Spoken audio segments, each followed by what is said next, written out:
সুইজারল্যান্ডের বুর্গেনস্টক রিসোর্টের প্রথম দিনের আলোচনা শেষে এলো সুখবর। মধ্যস্থতাকারী দেশ পাকিস্তান ও কাতার জানিয়েছে, আমেরিকা ও ইরান আগামী ৬০ দিনের মধ্যে একটি চূড়ান্ত শান্তি চুক্তিতে পৌঁছাতে একমত হয়েছে। লেবাননের যুদ্ধবিরতি ধরে রাখতে তৈরি হচ্ছে একটি বিশেষ তদারকি দল। আন্তর্জাতিক সংবাদ মাধ্যম আল জাজিরা এক প্রতিবেদনে এই তথ্য নিশ্চিত করেছে। কিন্তু শান্তির এই সুতুটি এখন ছিঁড়ে যাওয়ার ঝুঁকিতে রয়েছে।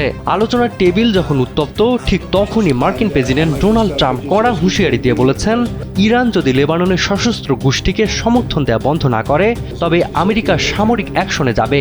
পাল্টা জবাবে ইরানের প্রধান আলোচক মোহাম্মদ বাগের গালিবাব বলেছেন, হুমকি দিয়ে ইরানকে দমানো যাবে না।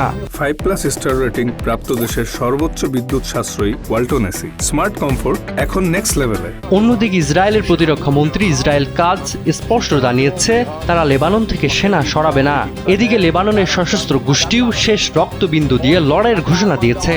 হুমকি আর পাল্টা হুমকির মাঝেও ৬০ দিনের এই রোডম্যাপ সাধারণ মানুষের মনে কিছুটা আশার আলো দেখাচ্ছে।